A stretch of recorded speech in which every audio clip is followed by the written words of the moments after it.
ഇപ്പോൾ നമ്മുടെ തെരഞ്ഞെടുപ്പുമായി ബന്ധപ്പെട്ട് കേരള കോൺഗ്രസ് ഞാൻ പറഞ്ഞു, ഞങ്ങൾ തുറക്കാത്ത അധ്യായമാണ് ഇവിടെ ചർച്ച കൊണ്ടുവന്നത്. പല ചർച്ചകൾ പല രീതിയിലേക്ക് വന്നു.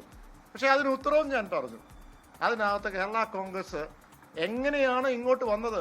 ഞങ്ങൾ നിലപാട് മാറ്റിയിട്ടല്ലല്ലോ. കേരള കോൺഗ്രസ് പാർട്ടിയെ ചവിട്ടി പുറത്താക്കി UDF-ൽ നിന്ന്. അതിനുശേഷം ഞങ്ങളെ ചേർത്ത് പിടിച്ചതാരാ? ഞങ്ങളെ ചേർത്ത് പിടിച്ചത് LDF ആണ്. ഞങ്ങളെ ചേർത്ത് പിടിച്ചത് ബഹുമാനപ്പെട്ട മുഖ്യമന്ത്രി ശ്രീ പിണറായി വിജയൻ സഹാവാണ്. അപ്പോൾ അത് 5 വർഷം കഴിഞ്ഞ് ഞങ്ങൾ തിരിച്ച് ഇങ്ങോട്ട് വരണോ?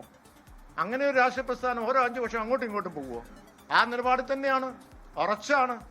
അതുകൊണ്ട് ആ അജണ്ട, അങ്ങനെ ഒരു അജണ്ട, ഒരു നരേറ്റീവ് പുറത്തുനിന്ന് കൊണ്ടുവന്നിട്ടുണ്ടെങ്കിൽ അതിനുള്ള വ്യക്തമായ നമ്മൾ അതിൻ്റെ ഉത്തരങ്ങളൊക്കെ കൊടുത്തിട്ടുണ്ട്. ആ നിലപാടിൽ തന്നെയാണ് കേരള കോൺഗ്രസ് മുന്നോട്ട് പോകുന്നത്. ഏത് വിഷയം? അല്ല, ഞാൻ ഇന്ന് രാവിലെ പറഞ്ഞല്ലോ, ഇത് ഈ പറയുന്ന അധ്യായം തുറക്കാത്ത ഒരു അധ്യായമാണല്ലോ. പിന്നെ എന്തിനു ചർച്ച ചെയ്യണം? പിന്നെ നിങ്ങൾ ചോദിച്ചതിന് ഉത്തരം ഞാൻ പറഞ്ഞു എന്നുള്ളത്. ചവിട്ടി പുറത്താക്കിയപ്പോൾ വാതിൽ തുറന്നിട്ടുണ്ടെങ്കിൽ അത് നമ്മളെ ആവശ്യമുണ്ടെന്ന് അവർക്ക് തോന്നിക്കാണും. പക്ഷെ ഞങ്ങളൊരു നിലപാട് എടുത്തല്ലോ.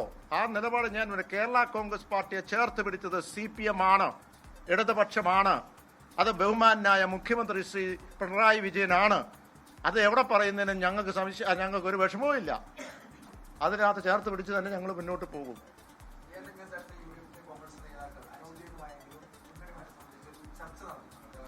കേരള കോൺഗ്രസ് ആയിട്ട് ഒരു ചർച്ചയും നടത്തിയിട്ടില്ല. നിങ്ങൾ നടത്തുന്ന, മാധ്യമങ്ങൾ നടത്തുന്ന ചർച്ച ഞാൻ കണ്ടിട്ടുള്ളൂ. അല്ല, ഞാൻ ഇന്നലെ പറഞ്ഞല്ലോ, സോണിയാഗാന്ധി ഫോൺ വിളിച്ചെന്ന് പറഞ്ഞാൽ ഞാൻ ഇല്ല എന്ന് പറഞ്ഞാൽ എങ്ങനെ തെളിയിക്കും?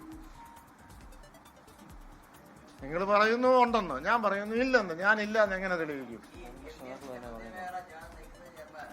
ലോകത്തെവിടെയായാലും ഏത് സമയത്തും 24 വാർത്തകളും ഓഗ്മെന്റഡ് റിയാലിറ്റി പാക്കേജുകളും എക്സ്പ്ലെയിനറുകളും വിശദമായി കാണാൻ ഞങ്ങളുടെ YouTube ചാനൽ നിങ്ങൾക്ക് സബ്സ്ക്രൈബ് ചെയ്യാം.